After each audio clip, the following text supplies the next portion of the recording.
Chwa. Whoa, that's a good start. Yes, it is. V for victory. Right. Hey, welcome to the Kooks, Cranks, and Iconoclast podcast. This is Mike. And I'm Matt. This is J-Lo. And today we want to start our show out with a brand new sponsor from Zetaways, multi-level marketing and not a cult. It's religion meets science for your reliance. Are you looking for a community? Do you have leisure time? Well, Zetaways has a plan for you. It's called Community Utilizing Leisure Time, not a cult.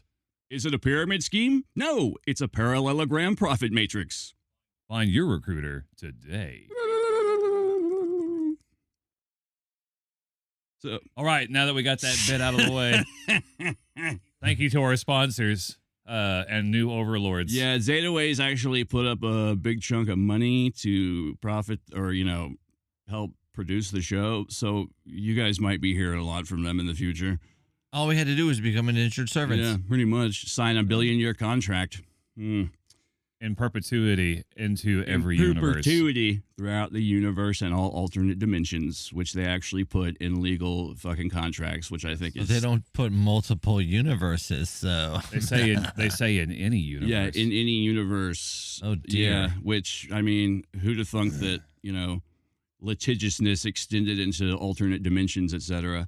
Real quick then, what happens if I sign a contract in this universe and I, in another universe, sign same said contract? I think it becomes a like a Jet Li in The One kind of deal where... We got to battle it Yeah, out? one of your alternate selves is going to hop from dimension to dimension and assassinating your others. Not dimension. Universe. Can I have a Sorry. chimpanzee as a guard? I mean, there's got to be that universe out there somewhere.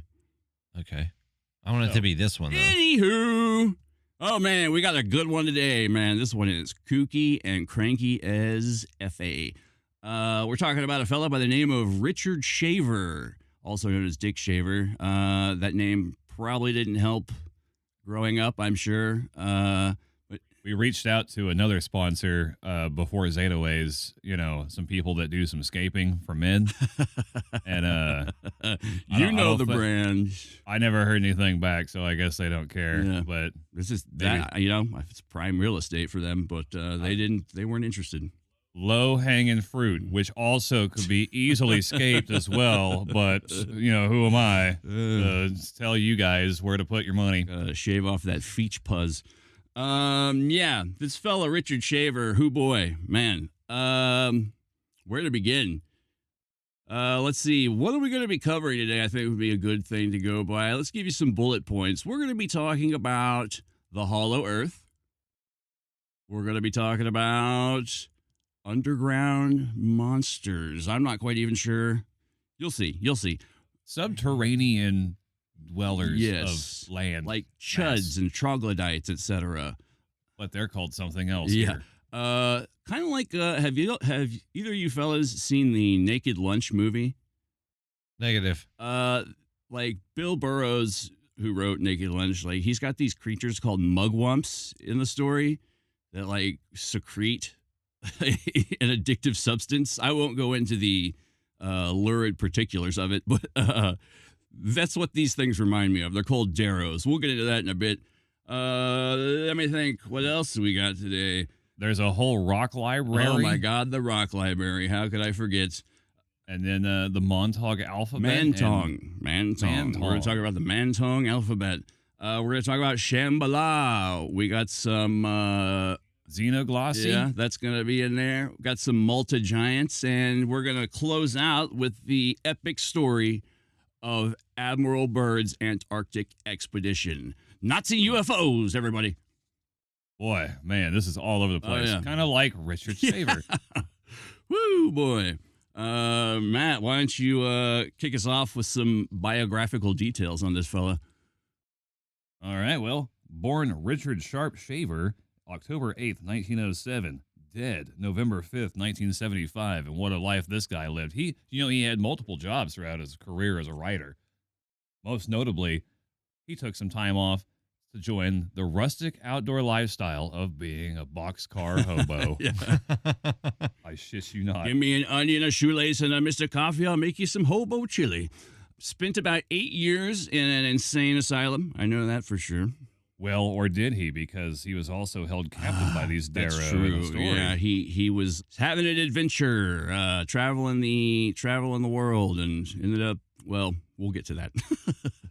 He had claimed that he had an encounter with an ancient alien civilization harboring fantastic technologies and caverns under the earth. This was just all nonsense to everybody until he met one Ray Palmer. The Atom. That's where actually I believe they got the name for the character from, because he was one of the big, let's say, supporters. He basically made UFOs part of pop culture. He was a pulp magazine, what do you call it, publisher? Man, and dude, these pulps, oh my God, they're like the predecessor to comic books, like the natural antecedent, I guess you'd call it. Yes, and even the artwork Oh my was God, the artwork. crafted Yes. to get away. They tried to get away with as much as they could in the 30s. Yeah, showing a little ankle. See, and here's a strange thing to me. You look at these pictures of like these women that have, like, for lack of a better term, armor. She's got a big metal bra and a helmet. Brass and like, brassiere. yeah, and it's like, oh well, at least we protected the most important parts. They got out of like what? How do you? How are you gonna fight in that? Seriously, come on now. You got like a cape that's like a half cape.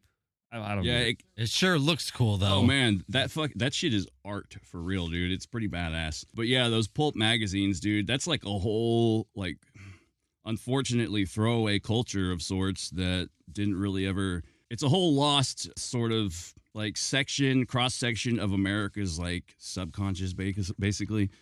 Yeah, an almost transient art form is so quick. Yeah. So, also in addition to being a hobo, he also worked as a welder briefly. Arc welding, being a fairly new technology at the time, turns out that he could hear voices from the welding. He would often drift from the job because he could hear stuff, and people would say, "Hey, what are you doing?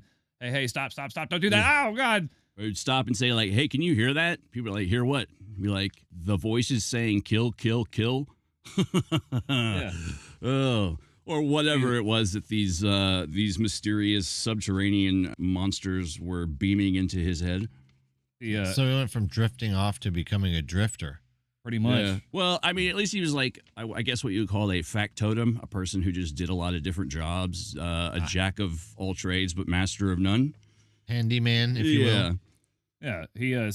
He had been receiving transmissions from a malign entity who was responsible for relentlessly torturing anyone that they hit. You know, like it would, in Greek mythology, how the fates would constantly harass someone if they killed somebody until they died. Yeah, drive them crazy till they're dead. Yeah, and these malign entities would also, they're also responsible for like the most minor inconvenience, like when you smash your thumb with a hammer, even though it's probably you that did it, you know? Yeah, car wrecks, natural disasters, pretty much everything bad could be blamed on these creatures, which are called the Darrows, which is sort of a portmanteau, I believe the word is, for detrimental robots. Exterminate. Yeah. A race of diminutive sadists described by Richard Shaver to exist underneath the Earth's surface, where they secretly torture the entire human race with stolen technology of the ancients, which they call mech in their Mantong language. Darrows reside in the abandoned caverns that Earth's god races once inhabited, where they become mutated by both the natural radiation of this planet and the unnatural radiation of neglected ancient technology. The Darrows use this technology to inflict suffering on all the inhabitants of Earth's surface. Nightmares, common accidents, reports of alien abduction, and insanity are all blamed on the acts of the Darrows. Their worst depredations befall any who directly enter their subterranean caves, whether from wandering or abduction, where humans are ceaselessly killed in the most horrible ways they can conceive, and then healed so they can torture again.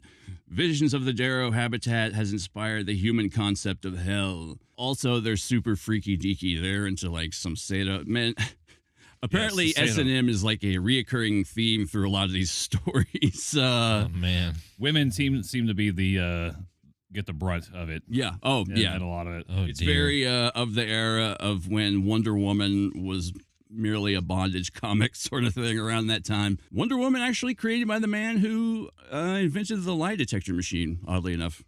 So, Well, the lasso of truth, Mike. exactly. Also in a polyamorous relationship with 2 women. So weird little comic book tidbit information for you there.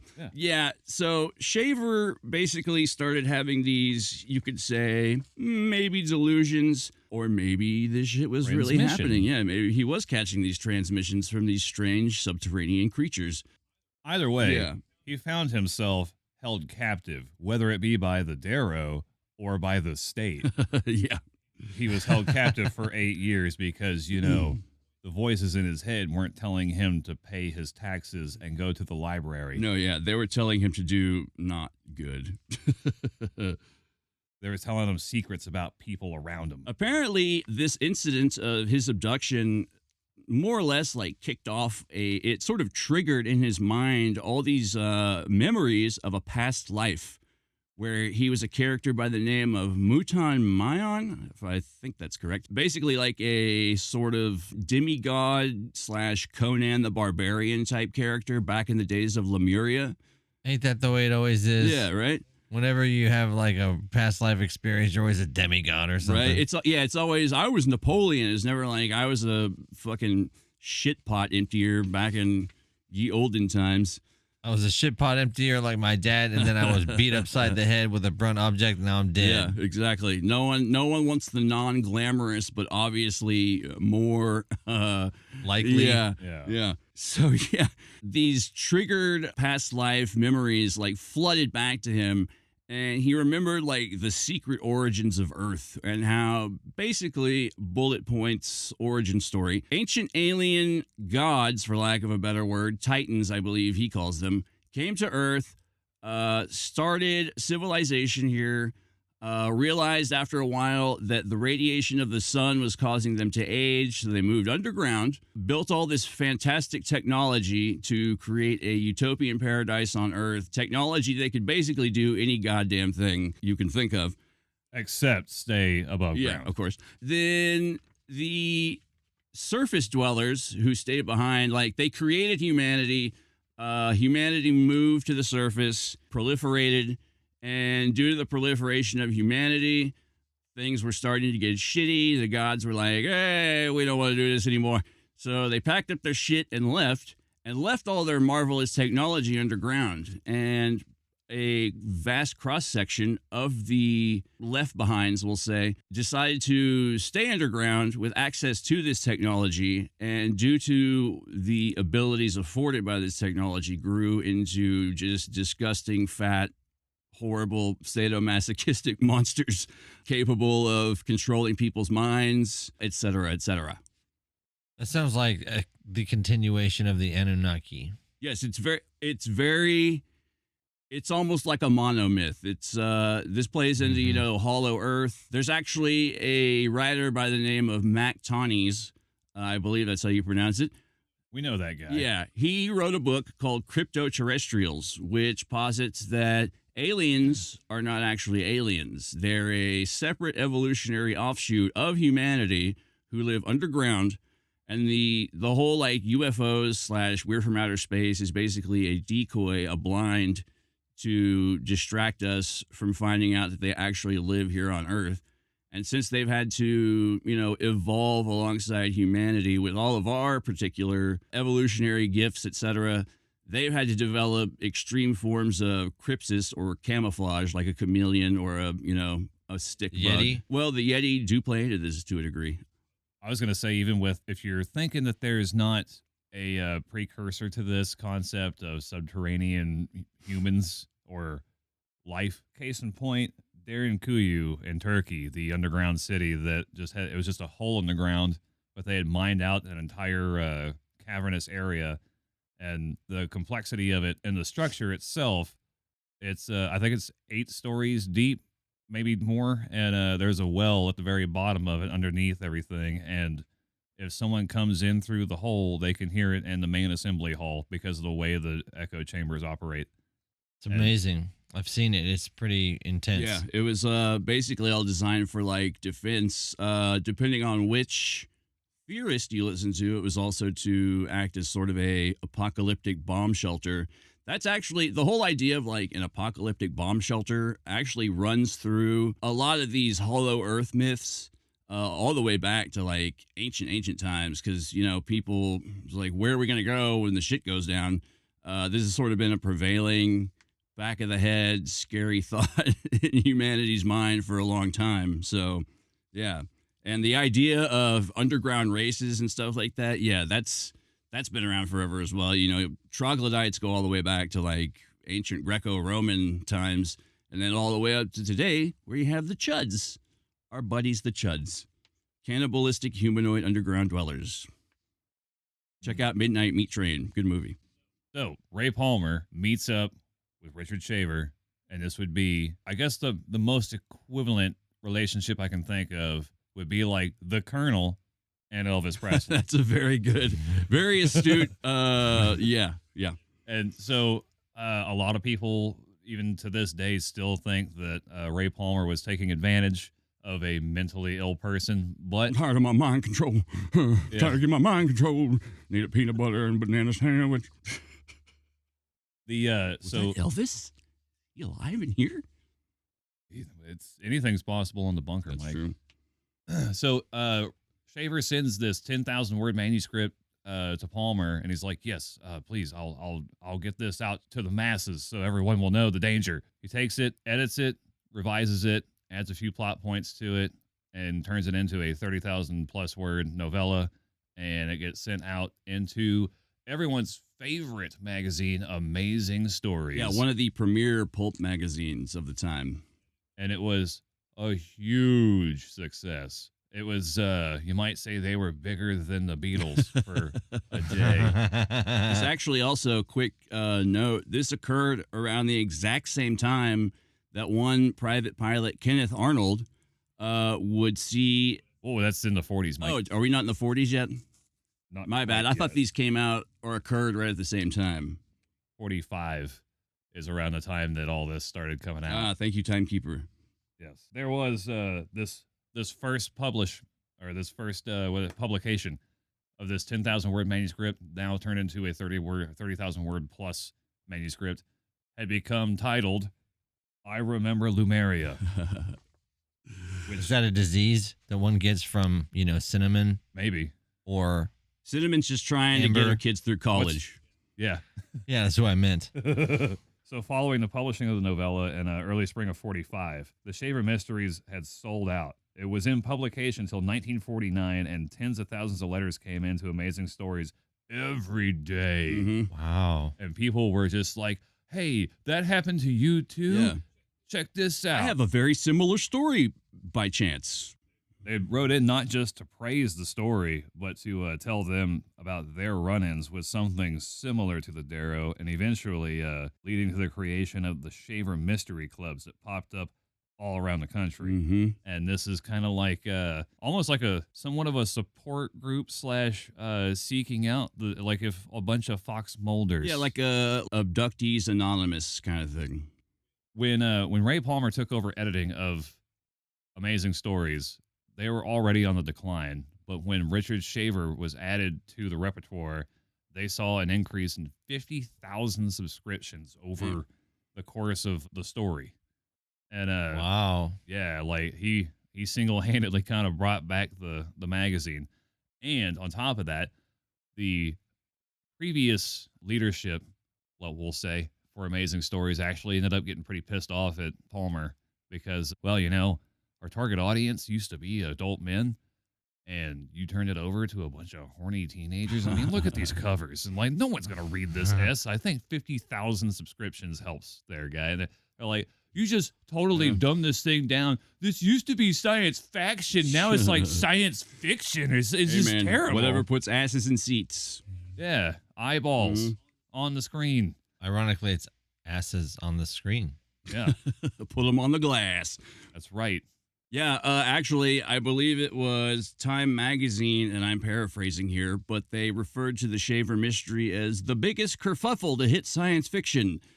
And not Ray Palmer, but Richard Shaver basically rebutted with, "But it's not science fiction. It happened to me." You guys don't understand. You guys actually, man, like, you get into these stories, and dude, like, he's actually a fucking probably a sick man who's been fucking tortured, or this could all be a giant publicity stunt hoax. That has not been ruled out. People have accused Ray Palmer of either of A, exploiting Richard Shaver, or B, Richard Shaver was not as bad off as people thought, and they sort of cooked up this scheme. But either way, they're sort of mixing fiction with reality, and people fucking love that shit. So See, I was even- going to say that happens, all the time. Even in this case, all right. Imagine that you are Ray Palmer, right? And you're like, I got this guy. He may be sick. I don't know, but this is the golden goose. And now that this one story is out, I'm getting thousands of letters. I got 1 million letters in my office just like this, dick. And they open up a letter and they're looking at stuff. And he's like, you know he what? told me Santa Claus wasn't real, and then he beat the shit out of me. Love, Ricky. You see this, dick? I got 8 bags of this.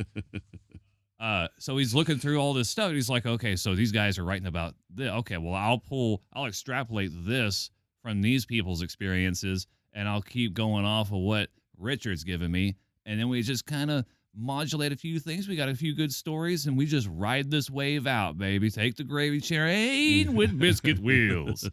Now you're on the trolley. That's I right. actually have an excerpt from a newsreel with a quick interview with Richard Shaver.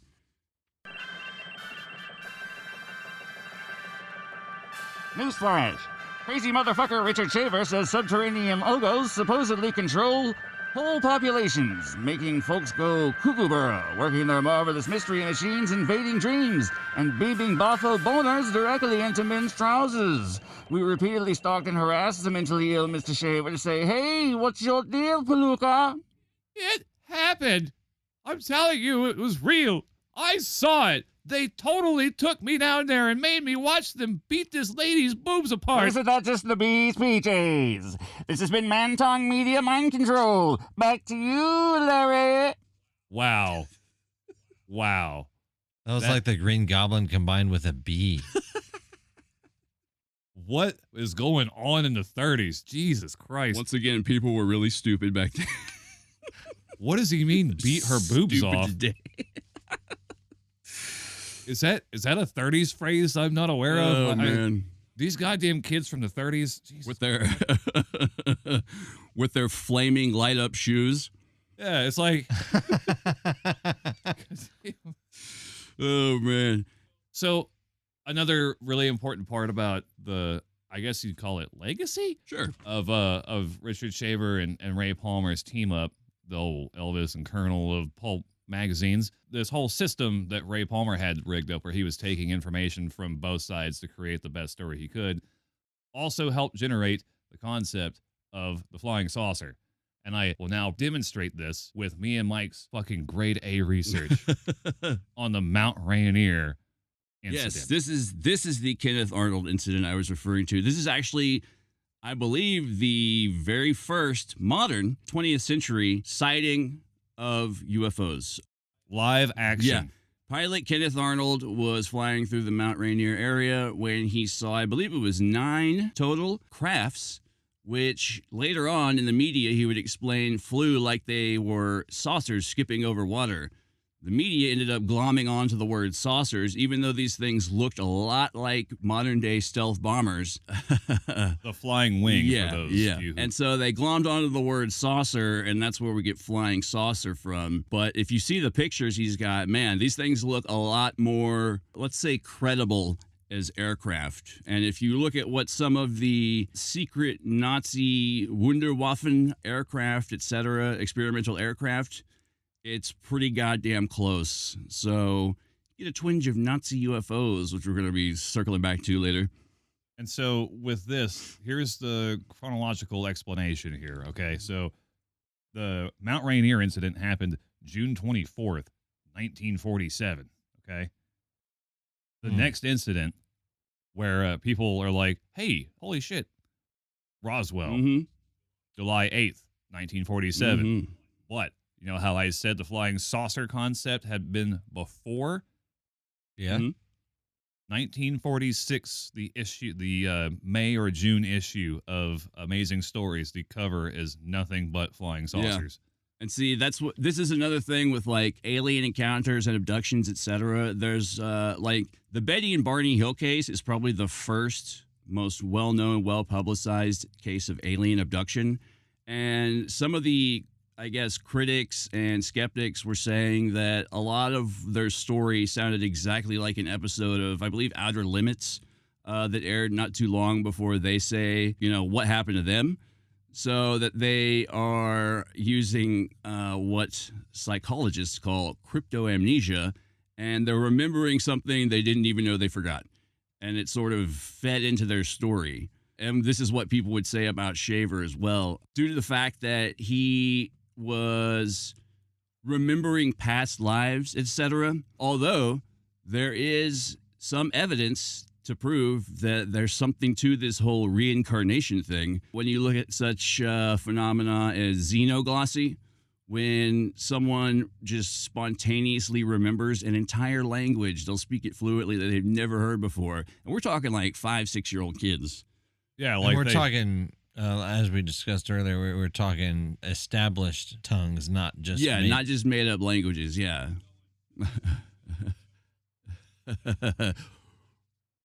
Yeah, we'll get to the made up language here in a minute. But yeah, no, xenoglossy. And then there's one particular story about a young child around the age 5 or 6, and he starts seeing all these pictures in magazines of like 1920s era movie stars. And he's like, hey, I used to work with that guy. Or then he'd go to places in Hollywood with his family, and he just like knew the layouts and like streets, etc., like where to go and what to do. And all this information was just already in his head spontaneously. And it's all attributed to him having a past life as a Hollywood director. Matt, I believe you had a story about some twins? Yeah, and it's all paraphrased. We've also had this in our family too, apparently. What? Yeah, so we'll go with the English kids. So there was I forget the names of them. If you guys remember, please help me out. So family has twins and one boy. 2 girls and a boy. Girls are twins. Identical twins. Each one more identical than the fucking next.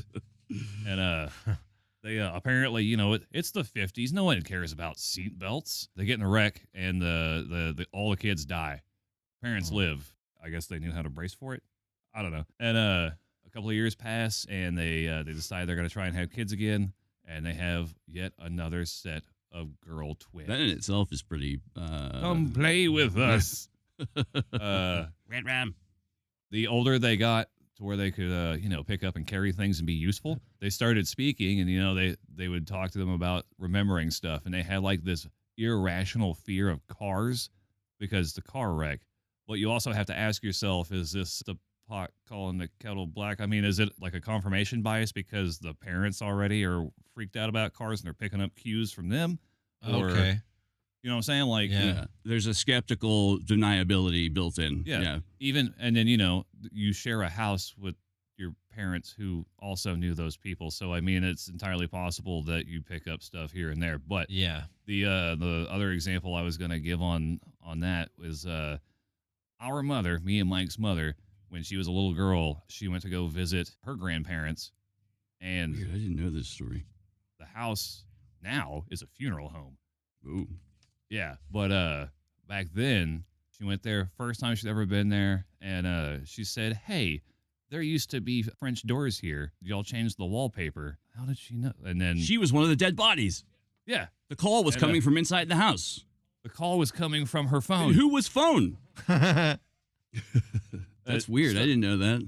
Yeah, like the little tidbits like Yeah. that. But I think every family's got something like that Yeah. in their repertoire. I remember when we found out that you, me, and our sister had all had the same dream about the Monkey Man monster. the gigantic orange Yeah. ape with huge blue Yeah, eyes. who was like coming down the street to our house, and like we had to like hide under beds and cars in the garage, and like we could see the feet like walking around and shit. Man, that dream, like when I think about it, it still fucks me Yeah. up.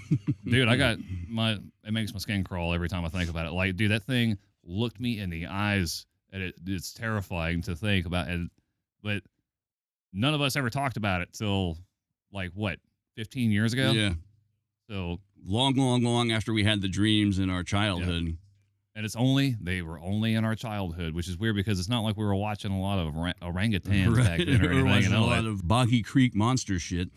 Yeah, not to got too far off on a dream tangent, but I once, as a child, had a dream where I met this figure who told me that he was like older than Satan, etc. I used to be super scared of the devil as a kid because I grew up in the Satanic Panic and fucking. Also, I was smart.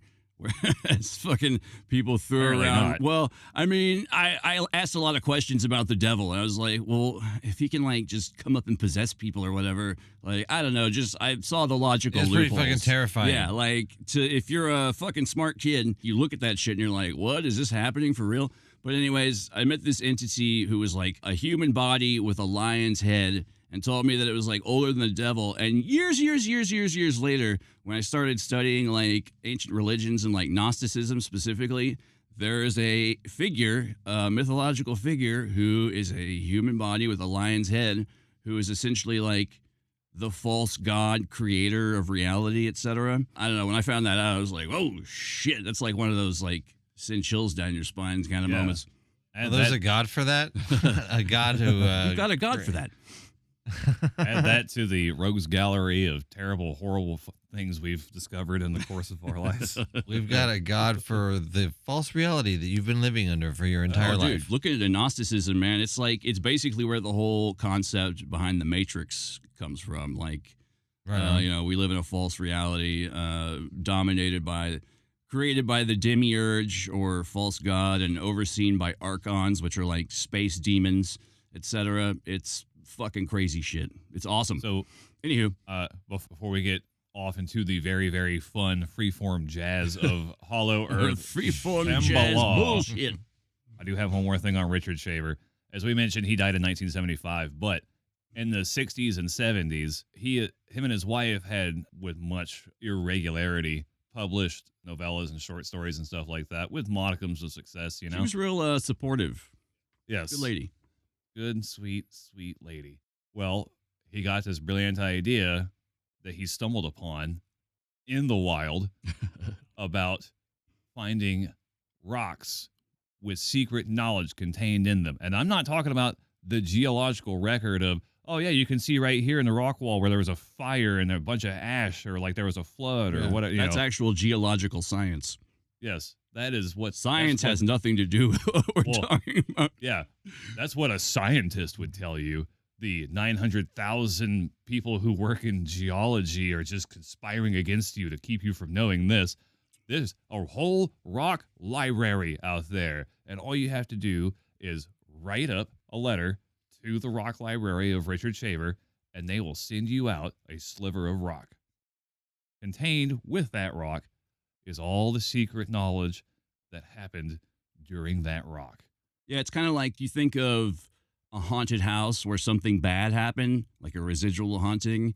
It's sort of like history and events and mythology, etc., sort of psychically imprinted themselves into the rock. And when you slice these rocks open, Shaver specifically, some of these photos and drawings of them are pretty fucking wild. But he saw all kinds of, he just saw like stories unfold inside the rocks. Yes, almost like Atlantean, I believe, was one of the phrases used. But this also comes with a decoder ring. I mean, a cipher. Drink your Ovaltine? And you can look alongside with it and decipher that rock for yourself. What was going on? And like it's probably, look, it's very much like a ink blot test kind of thing. Yeah. I mean, look, when we want to know what people were thinking back in the day, look no further than the graffiti in ancient Roman cities.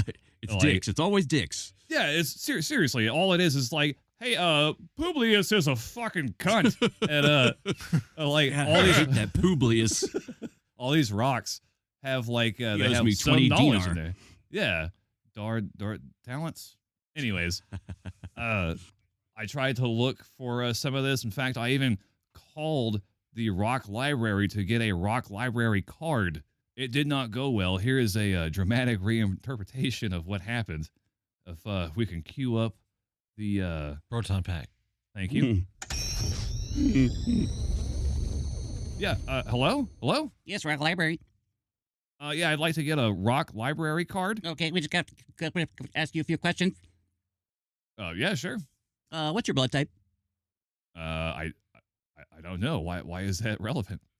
Just standard information. What's your astrological sign? Aquarius. All right, when's the last time you had sex? I think that's highly irregular. Are you wearing pants? Okay, No. well, it looks like you're not going to qualify for a rock library card, but we will send you a complimentary Encyclopedia rock set. Oh, well, that's cool. Yeah, we just give them out. We got a lot of goddamn rocks sitting around.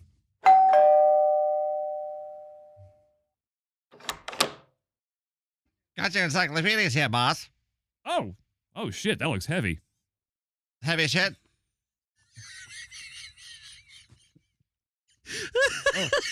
Thank you. Oh man. Oh, thank you. So that's basically what happened, and now I have a big bunch Help of me out here, rocks. boss. These encyclopedias are really heavy. Oh shit, sorry. Here. Hold on, wait. I got a can. Hold on, wait. Hold on. I'll be right back.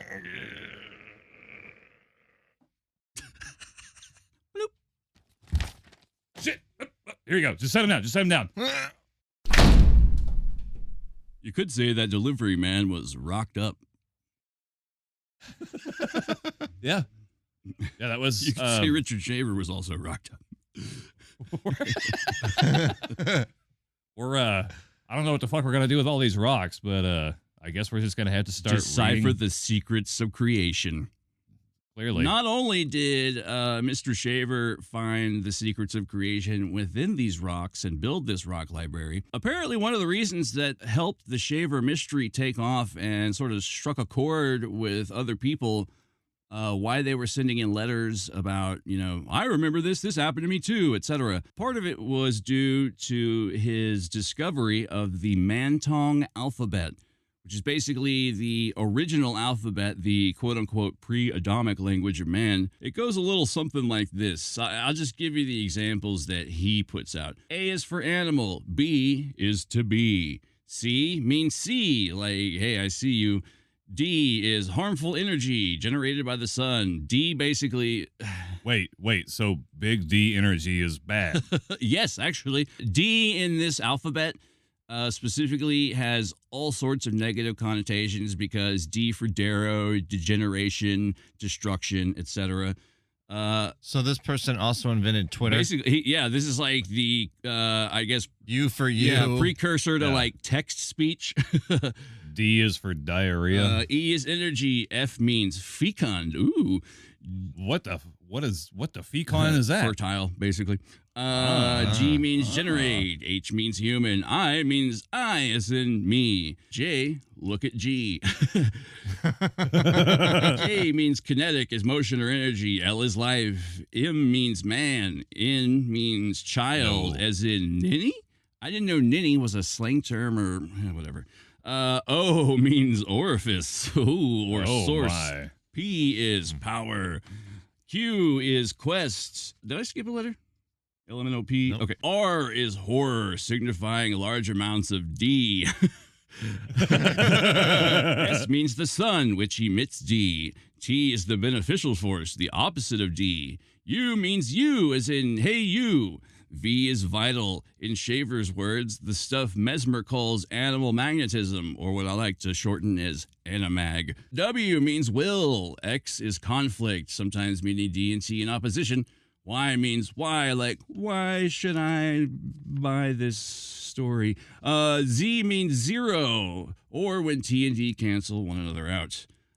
This whole Mantong alphabet business, people sort of, I don't know, they sort of, it's got like a weird, the best way I can put it, where I was looking this up, there was a linguist who actually took a look at this Mantong alphabet, and I could be using the wrong words here, but he said it like utilized basic fundamental phonemes, something to do with onomatopoeias and like the noises that are translated into letters. Do you think that his time as a hobo helped him develop this alphabet. I bet it did. I bet he learned hobo codes, and Mhm. because that's a whole intricate like secret library. Or I mean, not library, secret like language in itself.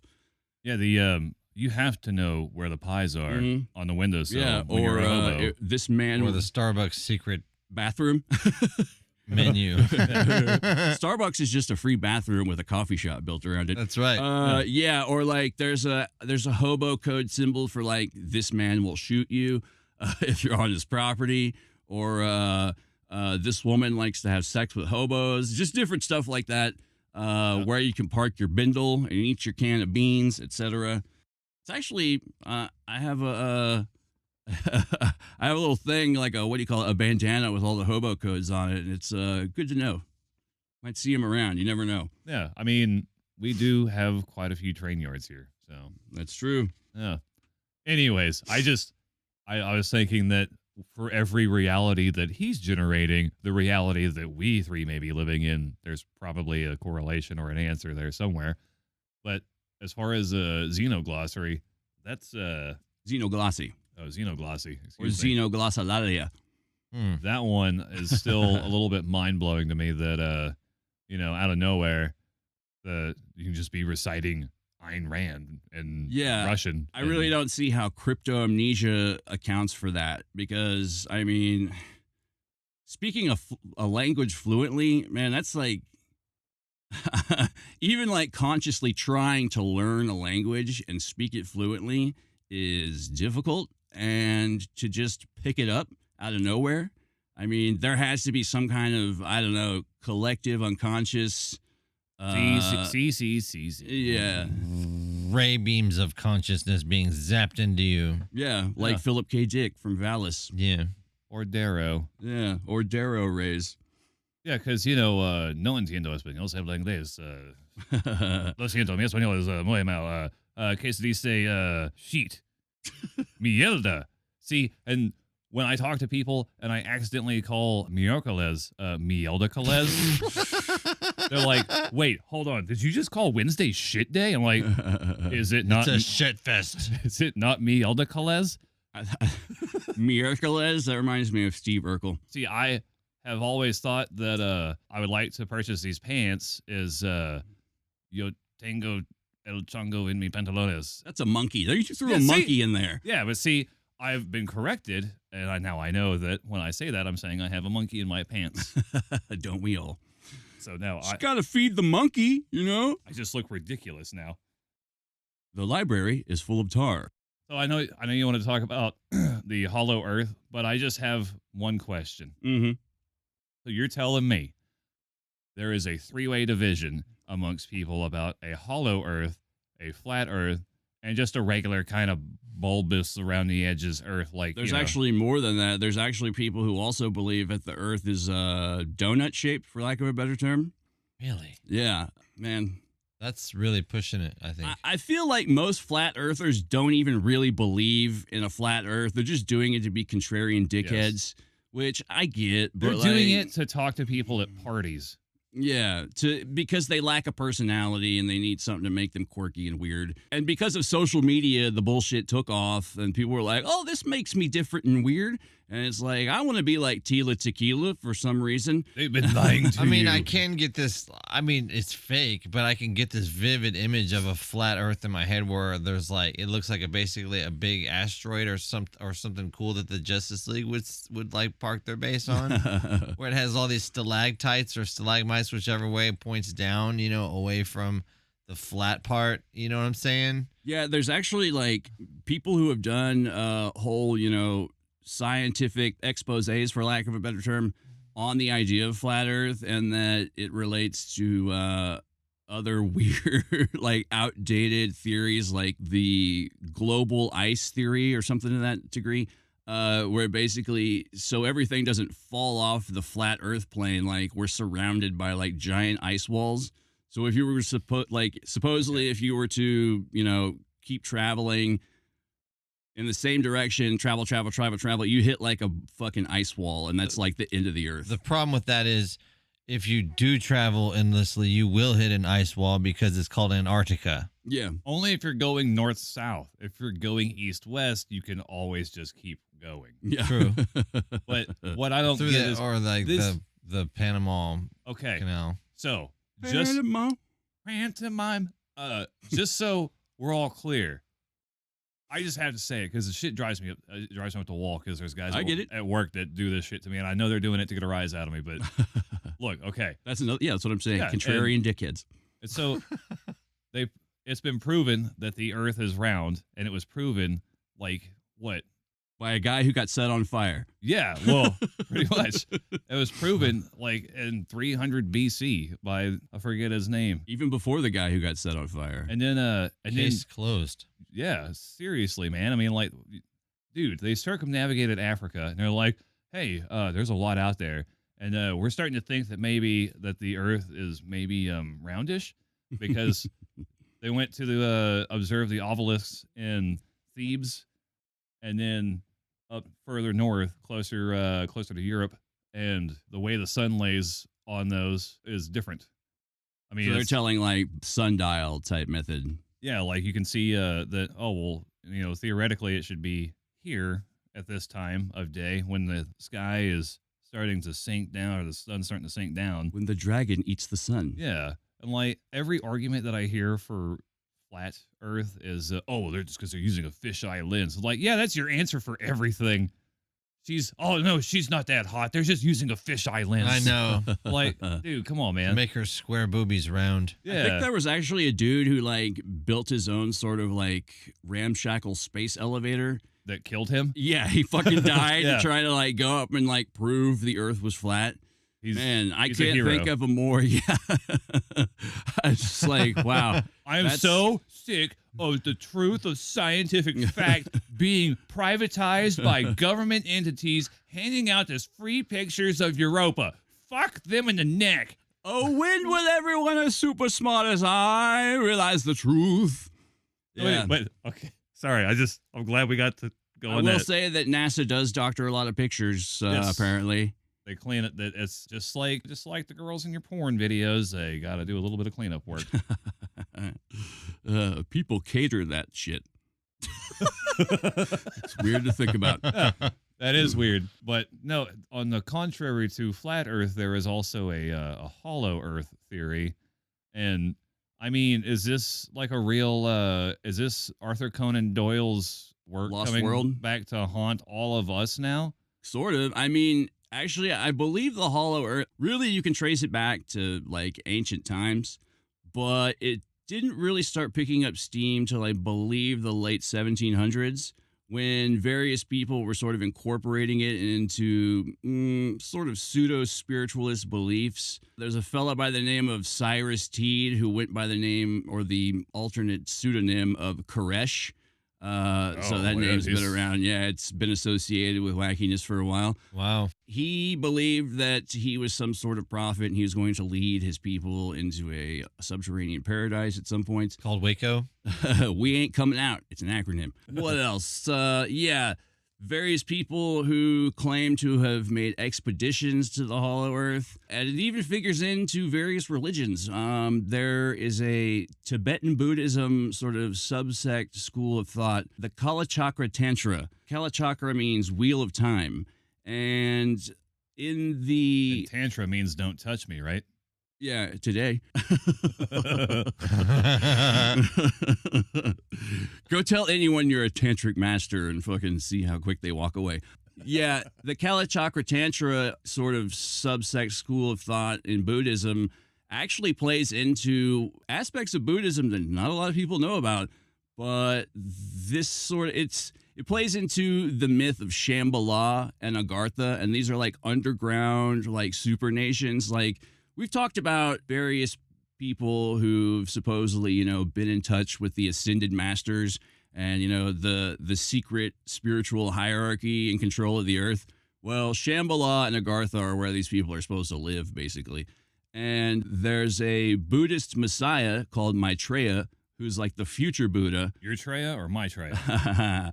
Maitreya is supposed to come in the future and save us all. And in the year 23 something, according to this calendar. So he's like the John Connor of the Buddhist world. Well, he's not going to come from the future to the past. He's like Oh. the future Buddha when we get there. Oh, okay. Yeah. But when he shows up, there's supposed to be a huge, like, apocalyptic holy war between the Buddhists and the Muslims, apparently. There's all this talk of violent revolution and, like, hidden away. Like, supposedly in Shambhala, the Shambhala kings have all this advanced weaponry and they're ready to go to war. And there's all these tantric sort of hymns or whatever to the glory of warfare and the slaying of your enemy. I thought Buddhists were like anti-violence, though. Yeah, exactly. This So- is a revelation. Yeah.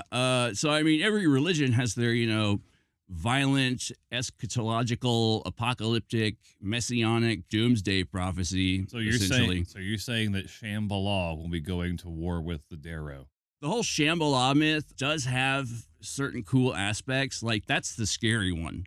Like, the stuff that people don't really know about as far as potential, violent rhetoric within Buddhism. If you look at the school known as Theosophy, which we've discussed before, they actually have a pretty badass legend. Talk about my homeboy by the name of Sanat Kumara, aka the Defender Lord, who is basically a super intelligence, super being from the planet Venus who 6 million years ago came to Earth, and he's just chilling down there waiting for the apocalypse, and he's going to come out and save us all. But this dude sounds like a fucking superhero. There's actually a temple in Japan called Kuramadera where they have like a sort of secret hidden away statue of him. But yeah, like he's just laying in wait in retirement, waiting to be called out like some kind of weird Brett Favre or Tom Brady to save the world. Sorta. He's also like right now, I guess you could say he's working the controls and keeping shit copacetic. Probably needs to work a little harder. But yeah, that's the whole story, at least for the theosophical bent to it. The idea of Shambhala and these ancient underground kingdoms and lost cities and shit, like same vein as like Atlantis, Lemuria, Hyperborea, Mu, etc. Now wait, just one sec. Yeah. Shambhala, is that a bastardization of Shangri-La? Vice versa, actually. Okay. Yeah, Shambhala has been a myth that's been around for quite a while. Westerners who first went to the East and sort of stumbled across this story came back, and I don't want to use the word bastardized, but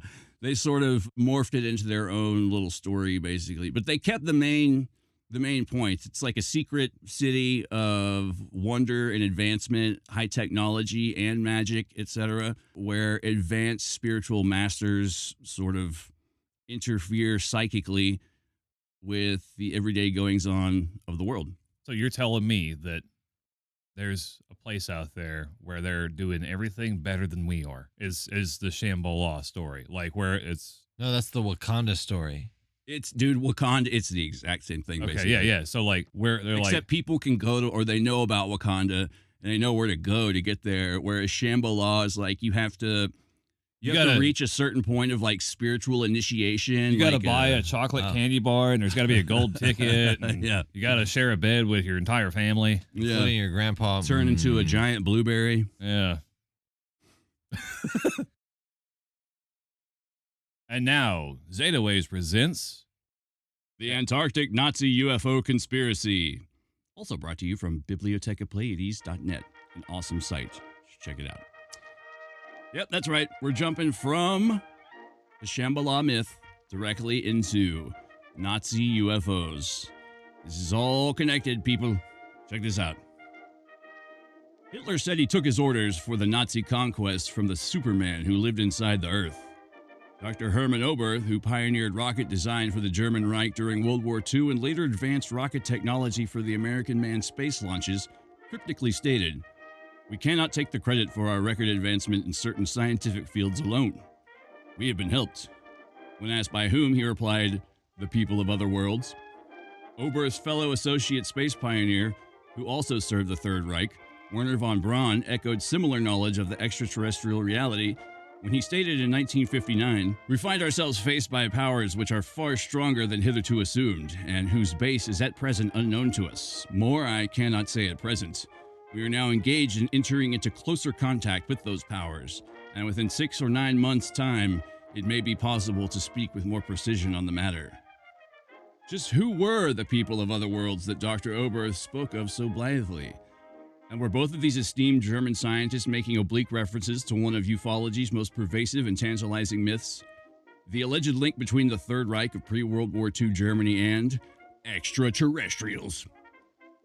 Following the military defeat of the First World War, certain occult secret societies emerged in Germany intent upon discovering clues to the existence of ancient lost civilizations that once flourished on this planet.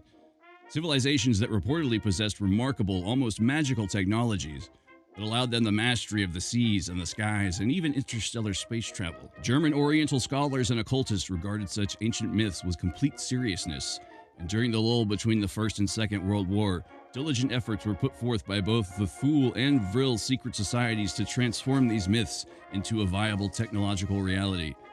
Mastery of an occult force such as Vril would not only assure German technical dominance, it would ultimately liberate Germany from any crippling codependence upon the international petroleum cartels dominated by Germany's conquerors, the United States and Britain. Initiates of both the Thule and Vril societies were determined to develop an alternative science and alternative technologies based on principles possessed by the great lost civilizations of Atlantis. A spiritual dynamo technology superior to the mechanistic notions of modern science. Thus, to rediscover the source of this universal free energy and make it readily available as a benefit to the modern world became their goal. Thule member Dr. W.O. Schumann of the Technical University in Munich declared, "In everything we recognize two principles that determine the events: light and darkness, good and evil, creation and destruction. As in electricity, we know plus and minus. It is always either or. Everything destructive is of satanic origin. Everything creative is divine. Every technology based on explosion or combustion has thus to be called satanic. The coming new age will be an age of new, positive, divine technology. Hence the goal to harness Vril, prana, the fundamental limitless cosmic life force energy, a power source that would function harmoniously with our natural world, became an integral focus of the German secret societies." And this leads us to the Byrd Expedition. In 1947, Admiral Richard E. Byrd led 4,000 military troops from the U.S., Britain, and Australia in an invasion of Antarctica called Operation High Jump, and at least one follow-up expedition. That is fact. It's undeniable. But the part of the story that is seldom told, at least in official circles, is that Byrd and his forces encountered heavy resistance in their Antarctic venture from flying saucers and had to call off the invasion. But here's where the story gets interesting. The USS Pine Island was struck from the Naval Register on an unknown date.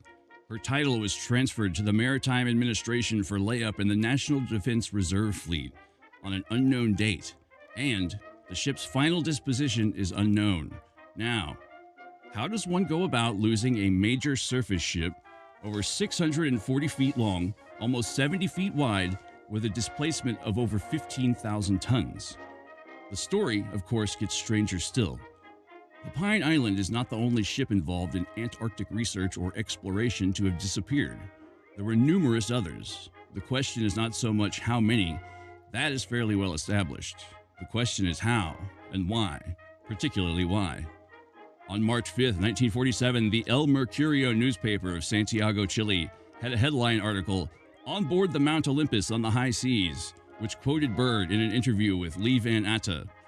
Admiral Byrd declared today that it was imperative for the United States to initiate immediate defense measures against hostile regions. Furthermore, Byrd stated that he didn't want to frighten anyone unduly, but that it was a bitter reality that in case of a new war, the continental United States would be attacked by flying objects which could fly from pole to pole at incredible speeds. Interestingly, not long before he made these comments, the Admiral had recommended defense bases at the North Pole. These were not isolated remarks. Admiral Byrd later repeated that each of these points of view, resulting from, he described as his personal knowledge, gathered both at the North and South Poles, before a news conference held for international news service. He was hospitalized and was not allowed to hold any more press conferences. Still, in March 1955, he was placed in charge of Operation Deep Freeze, which was part of the International Geophysical Year, 1957-58, exploration of the Antarctic. He died shortly thereafter, in 1957. Many have suggested he was murdered. And quick aside, Admiral Byrd kept a alleged journal which chronicled all these adventures. It somehow ended up in the hands of his son while everyone was looking for it. His son was later on supposedly found dead in a warehouse of a drug overdose, with the journal missing entirely. Back to the story. So, who was the enemy that owned or flew these flying objects? Germany was apparently defeated, and there was no evidence that the new emerging enemy, Russia, certainly had such superior technologies. They were, like the United States, only on the verge of the rocket age and totally dependent upon technology and expertise captured from Germany at the end of the war. There was no other known threat that could account for the United States invasion of Antarctica, nor for the deployment of any craft that could fly from pole to pole with incredible speeds. Of course, the Roswell incident had been in the news the past summer, but it had been officially explained and hushed up by the time high jump began. Rumors began to circulate that even though Germany had been defeated, a selection of military personnel and scientists had fled the fatherland as Allied troops swept across mainland Europe and established themselves at a base on Antarctica, where they continued to develop advanced aircraft based on extraterrestrial technologies. It is interesting to note that at the end of the war, the Allies determined that there were 250,000 Germans unaccounted for, even taking into account casualties and deaths. This would be quite a population base for a fledgling colony, and provide the essential degree of skill, expertise, and pure manpower for an industrial base of any sort, let alone the production of, even by today's standards, extremely high technology. In late 1947, only months after the famous Roswell incident, then Secretary of the Navy and First Secretary of Defense James Forrestal sent a naval task force to Antarctica, including Admiral Nimitz, Admiral Cruson, and Admiral Byrd, called Operation High Jump. It was touted to be an expedition to find coal deposits and other valuable resources, but the facts indicate otherwise. In actuality, they were apparently trying to locate an immense underground base constructed by the Germans before, during, and immediately after the Second World War, with the aid of alien entities which were described as Aryans. This base was allegedly located in New Schwabenland, an area of Antarctica which Germany explored and claimed before the outbreak of the Second World War.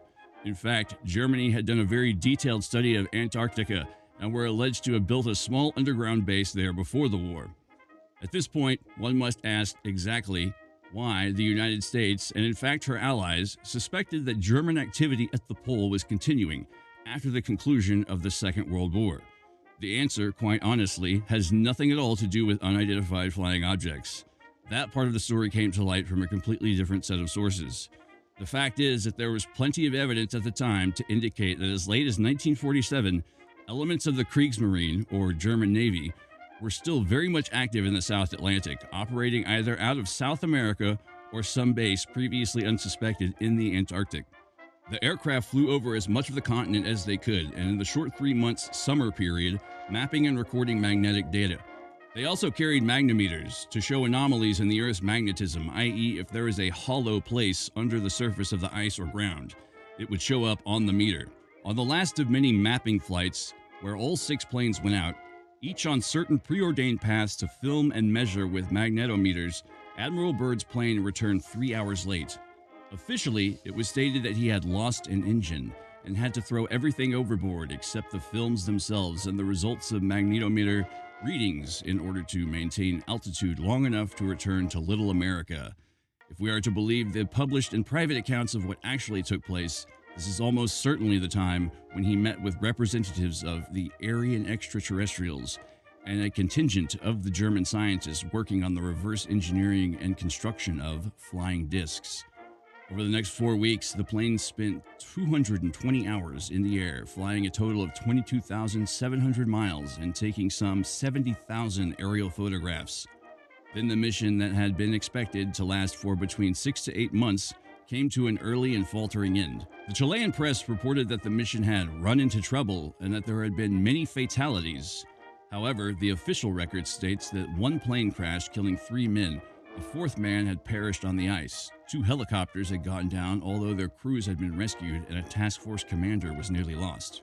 In the end, the task force came steaming back to the United States with their data, which then immediately became classified top secret.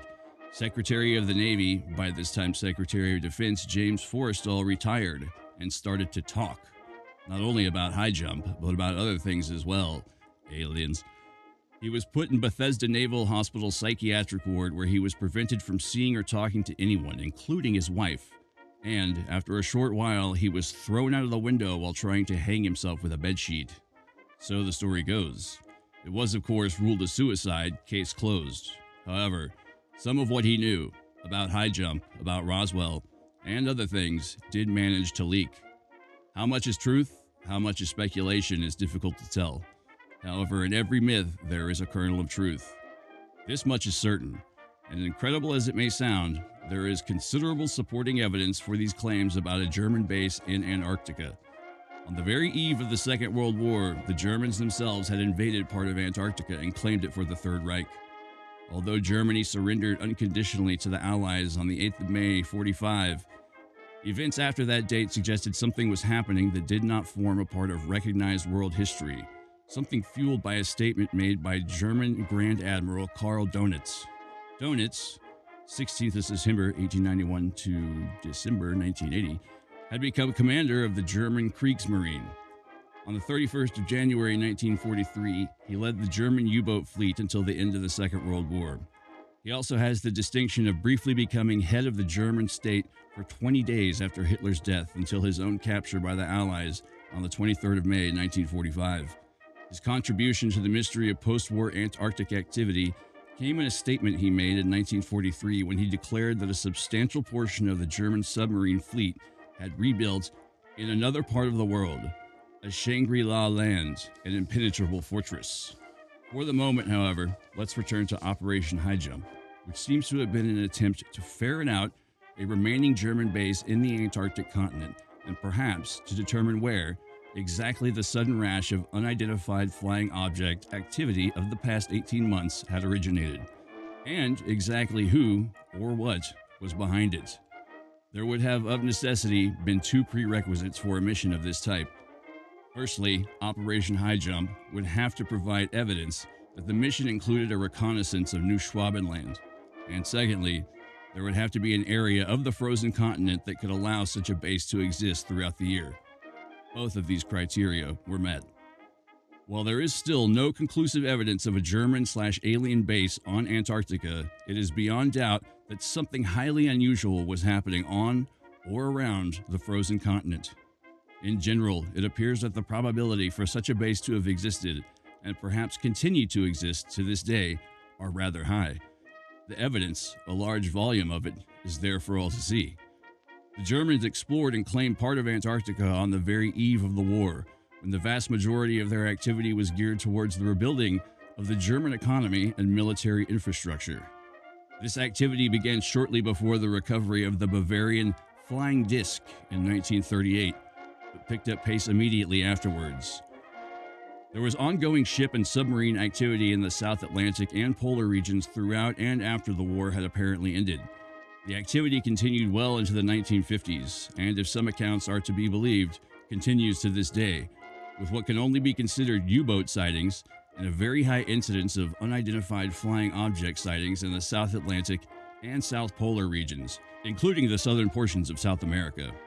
The U.S. literally invaded the continent of Antarctica itself, with considerable naval resources leaving mainland America exposed and vulnerable as the world edged into the Cold War. The task force limped home as if defeated only weeks later, and the local South American press wrote of such a defeat. This coincided with a substantial increase in unidentified flying object activity, generally attributed to the first major wave of such activity in modern times, with an inordinate amount of this activity taking place in the southern hemisphere, particularly in South America.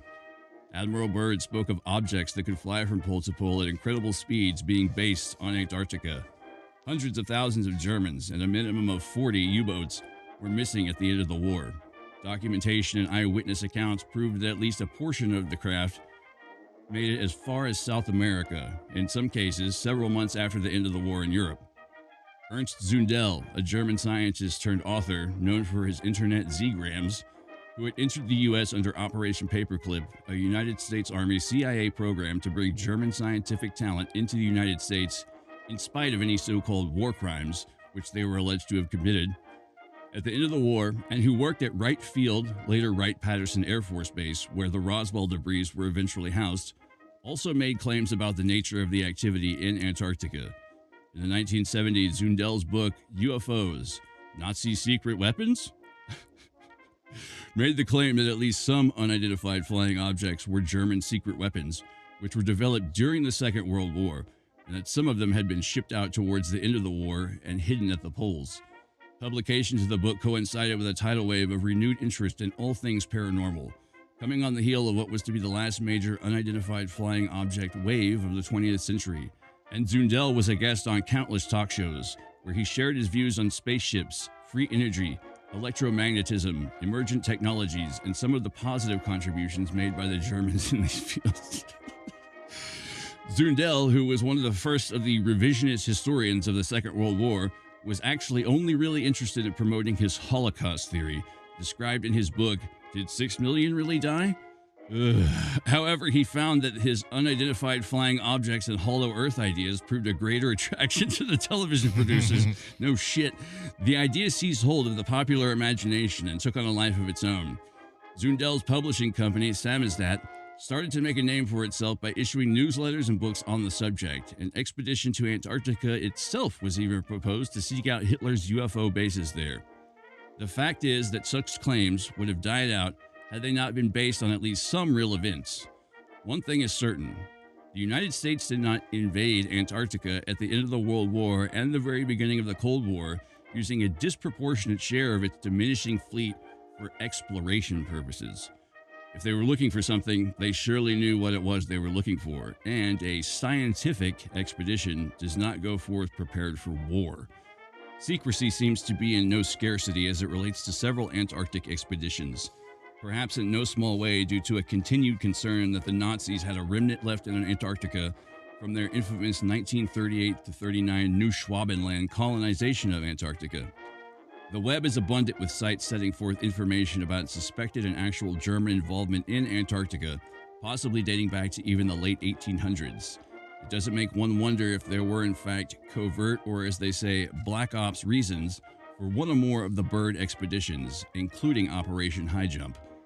However, lending credence to this conspiracy theory is the observation that Admiral Byrd does in effect seem to disappear from public view shortly after his return from Operation High Jump in 1947, until approximately 1955, when he organized Operation Deep Freeze, and he was reported to have been hospitalized in a mental ward shortly after his return in 1947.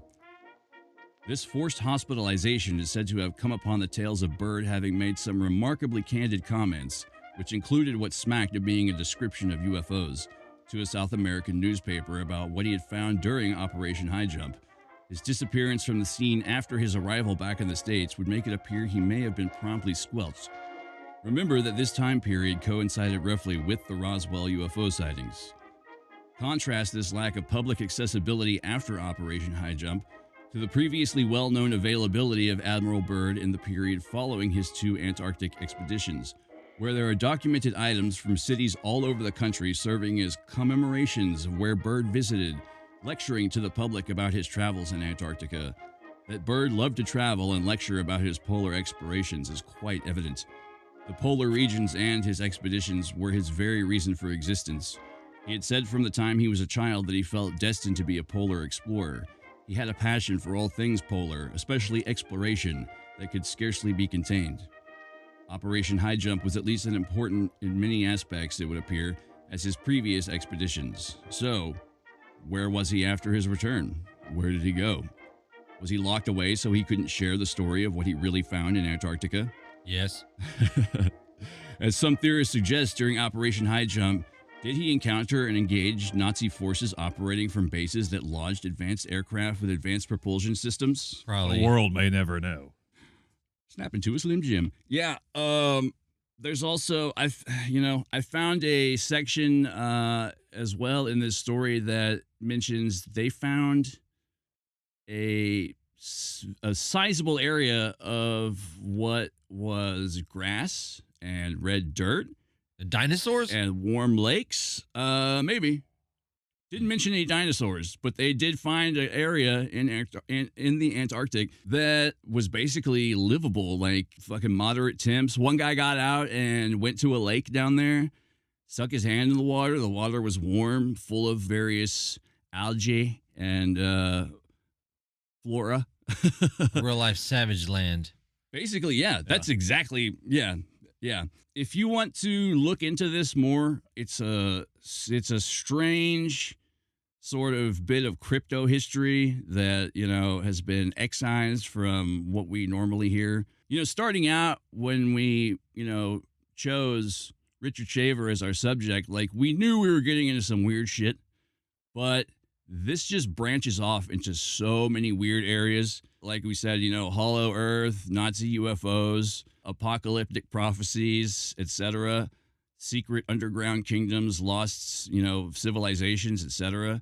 Just so much like in this pile, and we really had to pick and choose where we were going with it. And I will say that in my research, man, I went down so many goddamn bunny holes. And I'm going to give you just 3 names of some particularly heinous and infamous Nazis. Just look up these guys' names, do a little research, and these will lead you to some very, let's say, suspicious, weird places. Number 1, Hans Kammler, who was a physicist working with the Nazis. He was also with the rocket group, I believe. Disappeared completely after World War II. Don't even think he went to South America. Nobody knows. Supposedly, he also created his own fucking form of physics because he didn't want to use Jewish Einsteinian physics, whatever the fuck that means. So apparently he created his own fucking Nazi science system. Walter Dornberger, evil man. Furious sandwich. And lastly, Hubertus Struhold. Now, I know that sounds like a delicious pastry, but Hubertus Struhold is also an evil motherfucker who was brought in under the auspices of Paperclip and ended up sort of becoming an inadvertent forefather in the American aerospace and defense industry, which a lot of these Paperclip Nazis sort of filtered into. Man, and from there you launch off into like secret space program, breakaway civilization, just so much crazy weird shit. And one day, if I get my way, we'll do an episode, revolving around secret space program and breakaway civilizations. It's fucking crazy, interesting stuff. I suggest checking out an author named Joseph P. Farrell, I believe is his name. Does a lot of cool books on actual Nazi occultism and mad science. He's a very meticulous researcher, knows his shit. Also check out Peter Levinda, another awesome researcher, possibly the man who wrote the Simon Necronomicon, but we'll talk about that in a later episode. But yeah, man. And visit bibliotecapleiades.net. Yes, do. Yeah, it's oh man, it's everything. Like, wow. If you're into ufology, that's you're gonna have a new time waster site. Dick Shaver. Yep. Not Lord. brought to us by the escaping of men. Yes. No. No. No. They're the ones missing out. They are. And looking into this, like, Nazi occultism and Nazi mad scientist, I sort of, formulated my own little conspiracy theory. Let's hear it. We were talking earlier about, I think that recently I've heard that there were several soldiers who had been associated online with a group called the Order of Nine Angles, which is a super shitty fascist Satanist black magic society. Basically fucking edgelords to the nth degree. But these soldiers got all into this shit and ended up like planning mass shootings, etc. Oh. Luckily they were stopped. But I think that a lot of this Nazi occultism, Nazi mad science shit is used as a bit of a honeypot to draw in and maybe even radicalize some people into keeping the fucking Reich alive, for lack of a better term. I don't know. I mean, this is just my own penoid rampant speculation, but it's just, I don't know. As cool in like Pulp Magazine and like Hellboy and Indiana Jones as all this like Nazi occultism and mad science shit is, it's very comic booky, which I think is another draw to it. Plus, like, Nazis are the obvious supervillains to ever exist in recent times. But I don't know. Sometimes I feel like we shouldn't even give these motherfuckers the time of day and mention them. like every mass shooter who has a manifesto, it's like, yeah, let's go in the trash. Nobody gives a shit. Like, just deny at the them. same time, though, like remembering how atrocious they behaved reminds us of how atrocious we can behave. That's true. I mean, I'm also not a fan of, taking down statues because it's offensive to someone. Like, we need to remember, yes, our mistakes, and, we start erasing history, and that's exactly when history starts repeating itself. Yeah, in a bad way. So there's the duplicitous nature of humans. And unfortunately for us, we're really good at remembering all the bad stuff all the time. Yeah. But, we've done good as a species. We've cured a couple of diseases. Yeah. How do we know that wasn't alien technology? We don't. Kidding. We don't. But yeah, no, man, I don't know.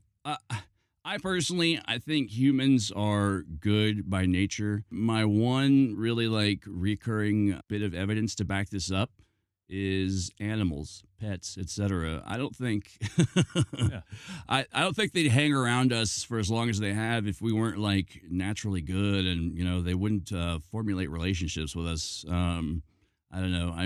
Well, you look at that last Norm Macdonald special and Hitler's dog. Yeah.